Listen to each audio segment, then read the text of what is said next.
wabarakatuh. Yang saya hormati Bapak Ibu Dewan Guru, karyawan SMP Boronegoro yang berbahagia. Pada hari ini saya akan menyampaikan tentang observasi pengelolaan kinerja kepala sekolah oleh pengawas pendidikan Kabupaten Malang.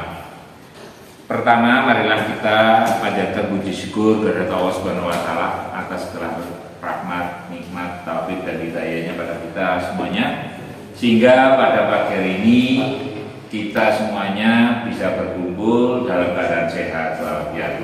Amin.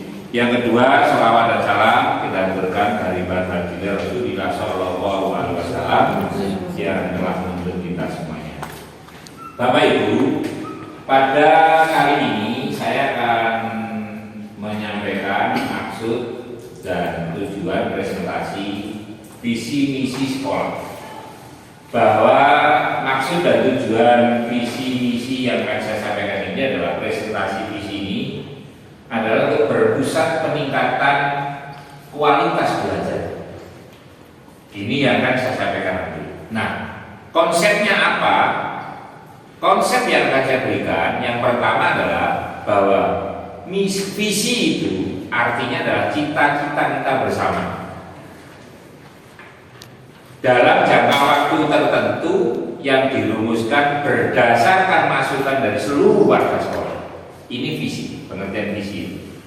Kemudian untuk pengertian misinya merupakan langkah-langkah strategis dan praktis yang akan dilakukan mencapai visi.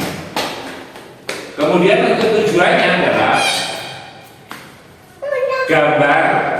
gambaran yang akan dicapai dalam kurun waktu tertentu oleh setiap sekolah, khususnya di sekolah kita. Ini mengacu pada karakter dan atau keunikan setiap sekolah dengan prinsip yang sudah diterapkan. Ini konsepnya. Kemudian untuk tipnya, dalam tip menyelaraskan visi, misi, dan tujuan ini, itu visi yang pertama adalah apakah visi menggambarkan harapan seluruh warga sekolah? Nanti pun apa yang saya sampaikan nanti di dia. Apakah visi menyatakan tujuan besar yang ingin dicapai sekolah? Kemudian apakah visi sudah berpusat pada peserta didik? Ini pengertian dan uraian tentang apa sebenarnya visi.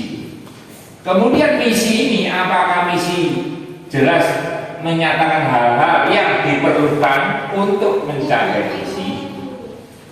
Apakah semua warga sekolah memahami hal-hal yang menjadi prioritas untuk mencapai visi? Sedangkan tujuan, apakah tujuan sudah jelas menyatakan hasil aksi yang dilakukan untuk mencapai visi, mencapai misi? Apakah strategi untuk mencapai visi realistis untuk dijalankan? Ini untuk menyelaraskan pemahaman tentang visi dan misi tujuan. Sedangkan komponen visi misi sekolah itu tujuan strategis, kemudian nilai-nilai, ciri khas dan landasan. Ini pengertiannya seperti ini. Jadi tujuannya jangka panjang jelas. Nilai-nilainya visi sekolah mencerminkan nilai-nilai luhur. Ciri khasnya bahwa visi misi akan menunjukkan perbedaan yang menuju ciri khas sebuah sekolah. Kemudian landasannya visi misi harus memiliki landasan yang kokoh untuk berkelanjutan dan pengembangan sekolah di masa akan datang. Kemudian visi misi sekolah yang akan saya sampaikan bahwa yang pertama, bahwa visi sekolah kita adalah sekolah unggulan dalam karakter, akhlak, dan berbudaya. Indikator visi berkarakter, berakhlak, dan berbudaya ini, yang pertama, indikator berkarakter satu, memiliki sifat dan kepribadian yang baik, tidak mementingkan diri sendiri, hidup penuh kesadaran, bertanggung jawab, hidup saling gotong royong, hidup saling menghormati antar sesama. Ini semuanya karakter ini sudah termuat di P5. Sudah termuat di P5 kita. Kemudian indikator akhlak ini tidak sombong. Kemudian berperilaku sesuai dengan norma-norma yang berlaku di masyarakat. Kemudian menjunjung tinggi norma-norma agama. Kemudian suka memberi bantuan kepada setiap orang yang sedang membutuhkan pertolongan. Ini yang harus dikembangkan di sekolah kita.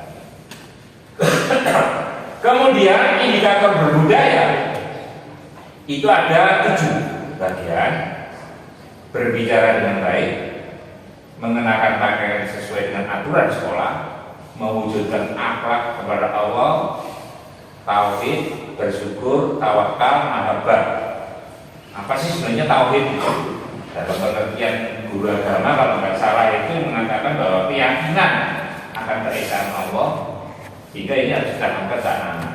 Karena ada 2 hal, dalilnya nadlinya dan dalil aklinya di Pak Rofianya. Jadi itu ada 2 itu, unsurnya ada 2. Di samping itu ada rukun iman.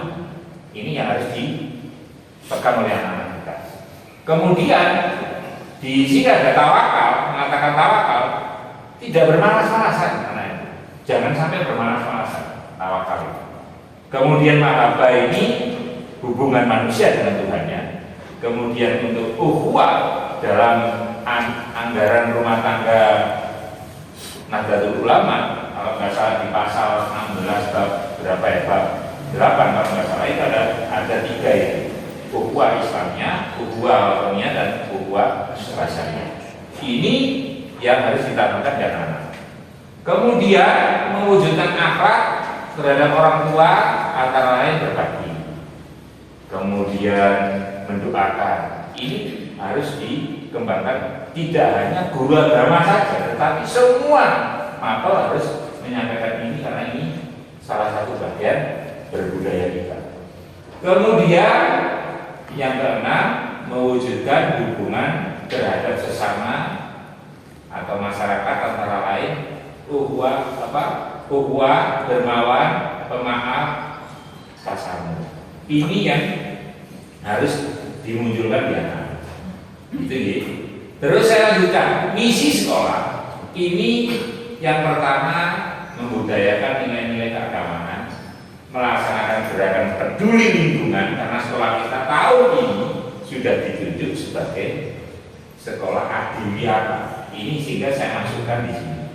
Kemudian yang ketiga, menumbuh kembangkan wawasan kebangsaan berlandaskan Pancasila dan Undang-Undang Dasar tahun 1945. Di samping itu, lulusan yang kita harapkan harus Islami sesuai dengan ahli sunnah wal jamaah, berakhlak mulia, berwawasan kebangsaan.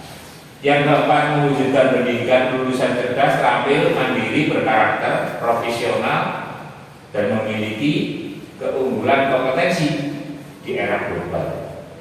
Kemudian yang kelima, menumbuhkan semangat keunggulan kompetitif secara intensif bagi seluruh warga sekolah, tidak hanya siswa tapi seluruh warga sekolah.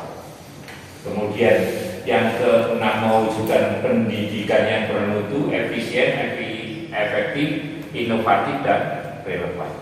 Kemudian yang ketujuh, mewujudkan pendidikan dengan lulusan yang ahli sunnah wal jamaah, berakhlak mulia, dan berwawasan kebangsaan.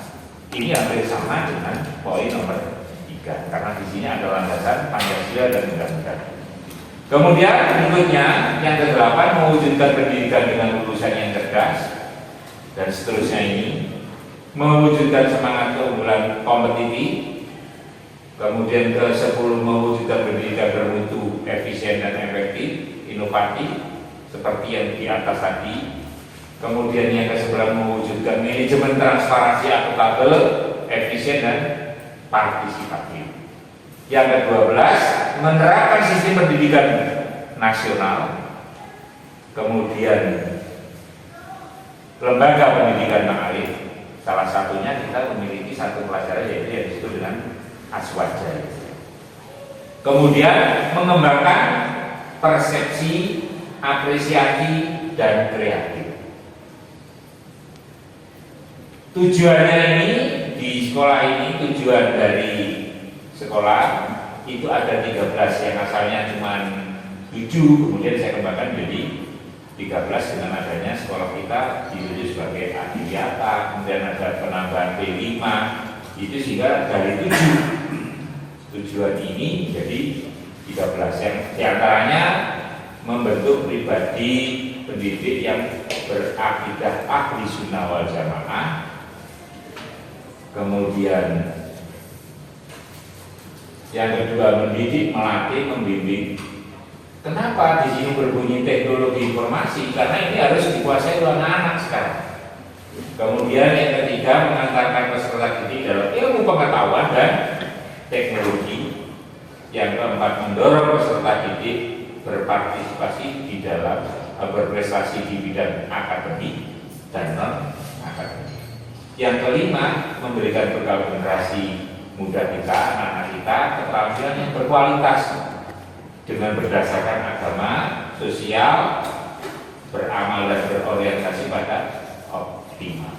Kemudian yang keenam, menyelenggarakan proses pendidikan berjalan efektif dan efisien.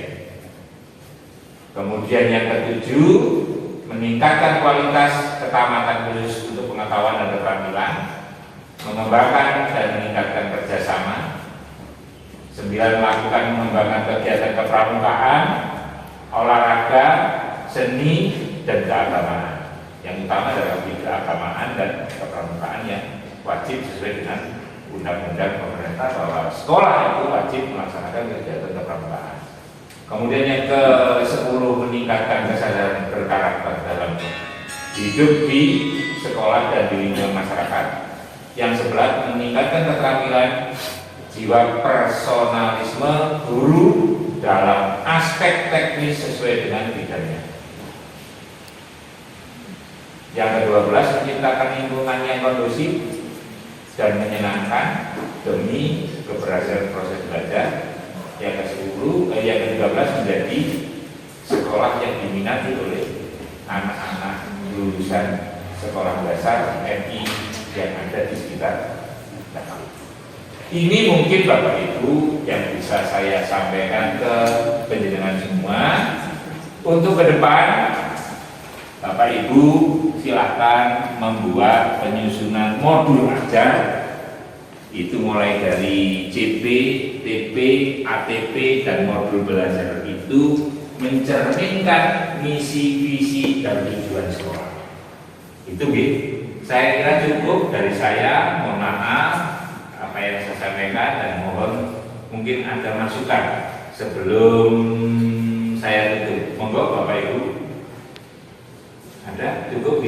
Cukup. Saya kira cukup. Terima kasih dari saya. Kita tutup acara ini dengan berdoa, membaca alhamdulillah agar apa yang sudah saya paparkan ini dapat bermanfaat dan memberikan gambaran dengan ucapan alhamdulillah. Saya tutup dengan ucapan assalamualaikum